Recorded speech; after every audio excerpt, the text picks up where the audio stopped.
First contact with the crystalline mind. Admiral Elena Santos stood at the viewport of Titan Station, Earth's furthest permanent outpost, when the anomaly appeared. A tear in space itself, bleeding impossible colors across Saturn's rings. Her augmented reality display filled with urgent notifications as the station's quantum sensors detected something massive emerging.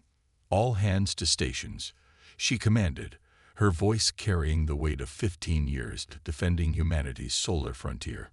"But maintain distance. Let's see what we're dealing with."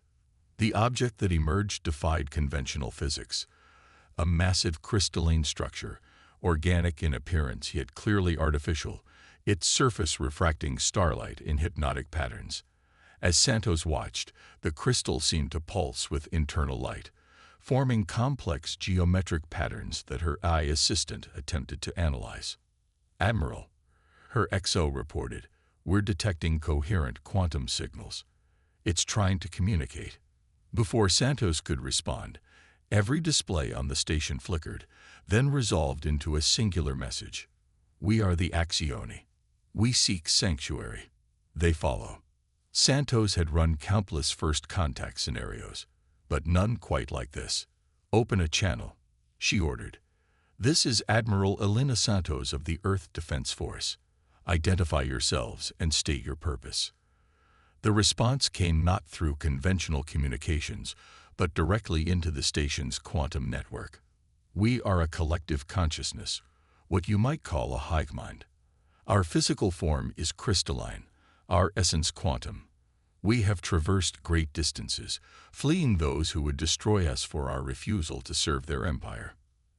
As if to emphasize their point, another tear in space appeared, this one darker, more violent. The Axioni's crystal structure pulsed with what Santos could only interpret as fear. "They come," the Axioni transmitted. "The Dominion. They seek to harvest our computational power for their war machines. We refused. We ran, but we can run no longer." Santos straightened her uniform, mind racing through protocols and possibilities. Earth had spent decades preparing for first contact, building defenses while hoping for peace. Now they faced both peaceful refugees and their hostile pursuers. "Battle stations," Santos commanded. "Alert Earth Defense Command. And inform our guests they've just found themselves some allies." The crystal structure pulsed with new patterns. "You would defend us, without knowing the full threat." "That's what humans do," Santos replied. "We protect those who need it. Welcome to Sol System, friends. Now let's get you to safety before your pursuers arrive." As Titan Station's defensive systems powered up, Santos allowed herself a grim smile. Humanity had built its defenses hoping never to use them.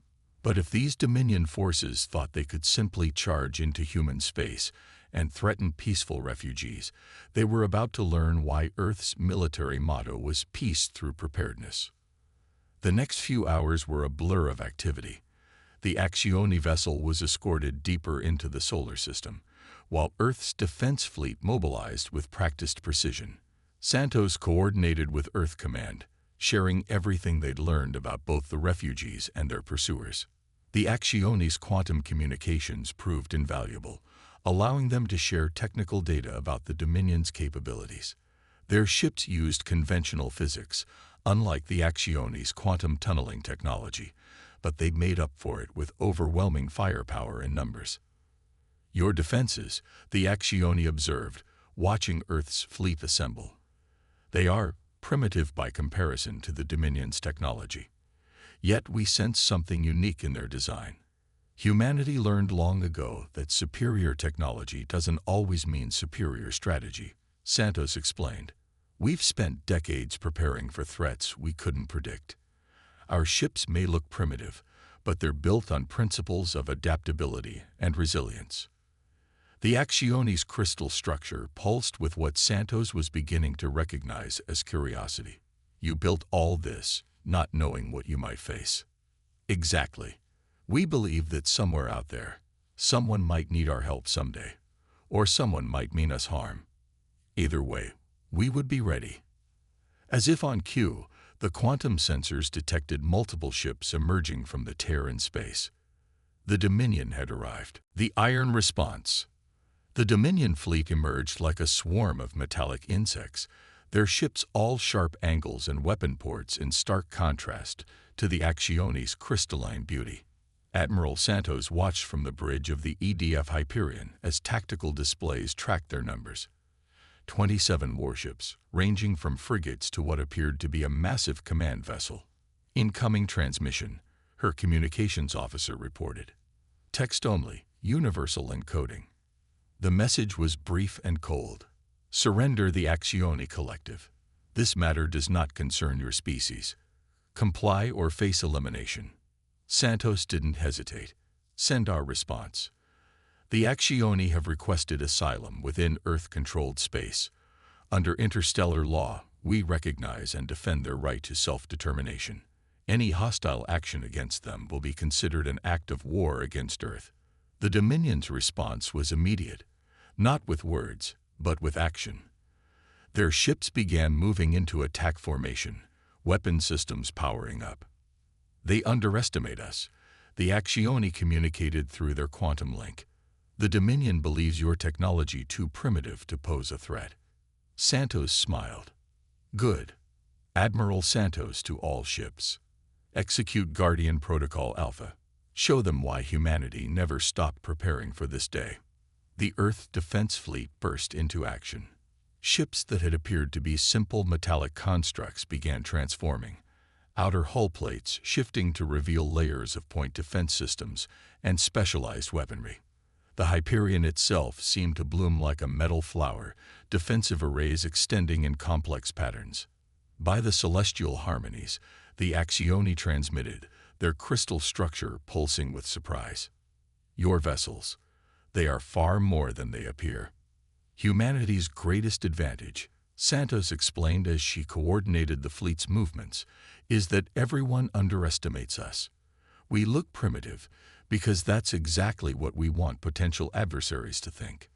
The Dominion fleet launched their first attack, energy weapons lashing out at what they perceived as primitive targets. Instead, their beams encountered sophisticated electromagnetic deflection fields, scattering harmlessly into space. Santos watched with pride as her fleet executed their carefully planned defense strategies.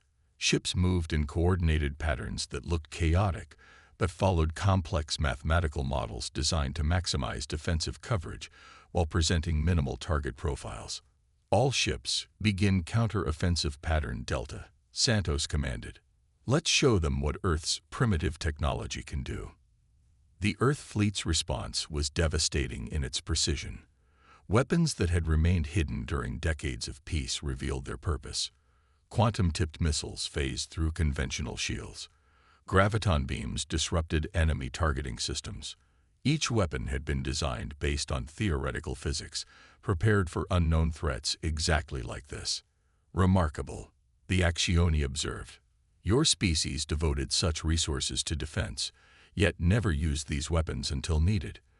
The Dominion cannot comprehend such restraint, such wisdom. The battle continued to unfold, humanity's preparation meeting the Dominion's technological superiority. While the alien fleet had more advanced ships, they fought with arrogance and inflexibility. Each of their tactical patterns was met with countermeasures humanity had spent years developing. Admiral, her tactical officer reported, the enemy command ship is adjusting its shield frequencies. They're adapting. As expected, Santos replied. Begin Phase 2. Let's show them that humanity's greatest weapon isn't our technology, it's our ability to innovate. Guardian Protocol. The space battle entered its third hour as Earth's defense fleet demonstrated why humanity had spent decades preparing for the unknown. The Dominion's technological superiority was matched by humanity's tactical flexibility and the Accione's quantum insights. The crystalline refugees had integrated seamlessly with Earth's battle network, their quantum consciousness processing tactical data faster than any computer. Through their shared link, they helped coordinate the human fleet's movements with impossible precision. Their command ship is attempting to establish a null space corridor, the Accione warned. They intend to call reinforcements. Santos studied the tactical display. Not if we can help it. All ships, execute maneuver Epsilon. Target these coordinates with graviton disruptors. The Earth fleet moved like a single organism, ships sliding into new formations with practiced ease. The Dominion's attempt to open a portal was met with precisely calculated gravitational waves that collapsed their spatial distortions. Impossible, came the Dominion's transmission. Your technology should not be capable of this. You're right, Santos replied. Alone, it's not. But we're not alone anymore. The battle had evolved into something unprecedented, human innovation combining with Axioni quantum processing. The refugees' crystal structure pulsed with new patterns as they integrated more deeply with Earth's defense systems. We begin to understand, the Axioni communicated. Your species' greatest strength is not your weapons, but your adaptability, your willingness to evolve. Santos watched as her fleet executed increasingly complex maneuvers, guided by the synthesis of human intuition and Axioni processing power. The Dominion ships, for all their advanced technology, couldn't match the speed of this combined decision-making. Their shield matrix is destabilizing, her tactical officer reported. The Axioni's quantum calculations are letting us predict exactly where to hit them. The battle's tide had turned. The Dominion fleet, which had arrived expecting an easy victory over primitive defenders, found themselves outmaneuvered at every turn. Their technological advantage meant nothing against an enemy that could predict and counter their every move. Admiral, the Axioni transmitted, we have never witnessed such effective defense. The Dominion's defeat here will reshape the galaxy's understanding of humanity. Santos allowed herself a moment of pride. We built these defenses hoping never to use them, but we built them right. As the battle continued, the synthesis of human and Axioni capabilities grew stronger. Earth ships moved with impossible precision, their weapons guided by quantum calculations that could predict shield fluctuations microseconds before they occurred. The Dominion's command ship, recognizing their deteriorating situation, attempted one final desperate gambit. They diverted all power to their main weapon, a massive energy cannon that began charging with ominous purpose. They mean to destroy Titan Station, the Axioni warned. Such an attack would devastate Saturn's orbital mechanics. Not on my watch, Santos declared. All ships, initiate Protocol Omega. Show them humanity's final surprise. The Forge of Alliance. As the Dominion command ship's weapon reached critical charge, humanity revealed its ultimate defense technology. The Earth fleet's ships began linking their energy fields in precise geometric patterns, forming what appeared to be a massive technological web. Energy synchronization at 90%, Santos' tactical officer reported. The Axioni's quantum calculations are perfect. They're helping us achieve harmonic resonance.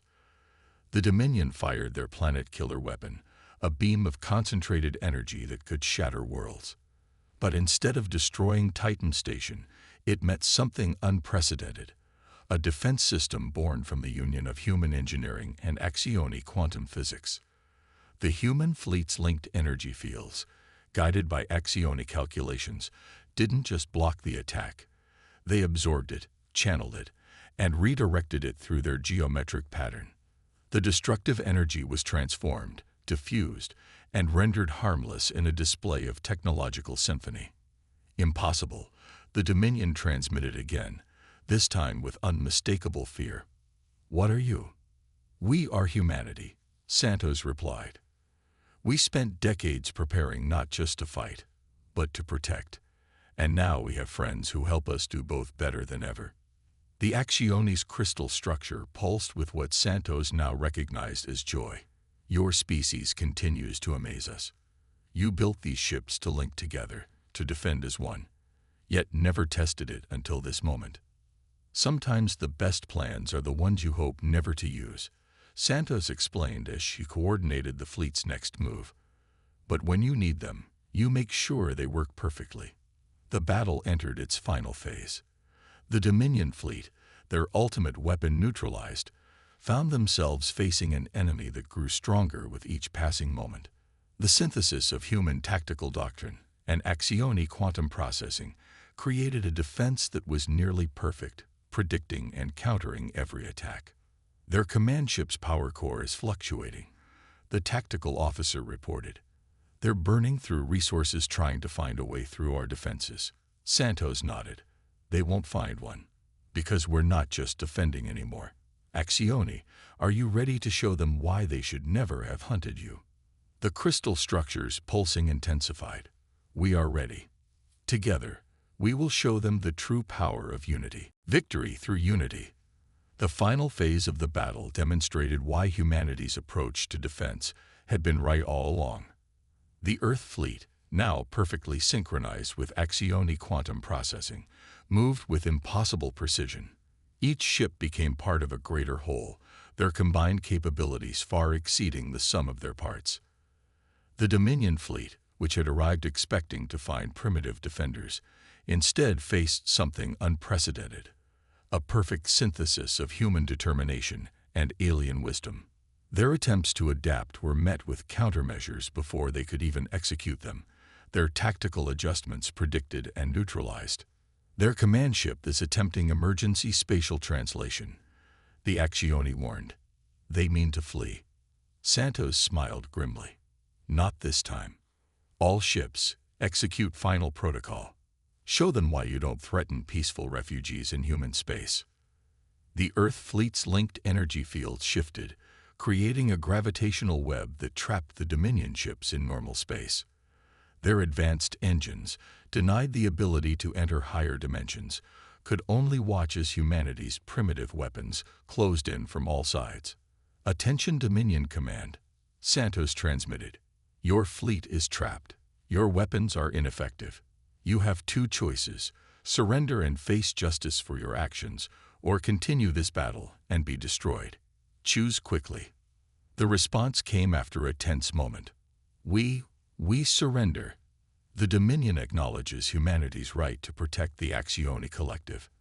As the Dominion ships powered down their weapons, the Axioni's crystal structure pulsed with complex patterns of joy and gratitude. You have done more than save us, they transmitted. You have shown the galaxy a new path, one where strength serves peace, where preparation meets wisdom. Santos looked out at the combined fleet, Earth's metal ships and the Axioni's crystal structure, now working in perfect harmony. This is what humanity built for, she said, not for war, but for moments like this, when we can stand between those who would destroy peace and say, no further. The aftermath would reshape galactic politics. Humanity, previously unknown beyond their solar system, had demonstrated not just military capability, but moral courage. The Axioni, with their quantum consciousness and crystalline technology, would help humanity advance in ways they had never imagined. But most importantly, they had shown the galaxy something new. That true strength comes not from the ability to destroy, but from the will to protect. That preparation for war could serve the cause of peace. That different species working together could become something greater than either could be alone. As Santos coordinated the cleanup operations and the handling of Dominion prisoners, she reflected on humanity's long vigil. Decades of building defenses, hoping never to use them. Preparing for the unknown while praying for peace. We did it right, she said softly. We built our shields strong enough to protect not just ourselves, but others who might need us. That's what humanity's iron giants were always meant to be. Guardians, not conquerors. The Axioni's final transmission summed it up perfectly. In seeking refuge, we found not just defenders, but teachers. You have shown us that true power lies not in domination, but in the strength to stand between the weak and those who would harm them. The galaxy will not forget this lesson. The end.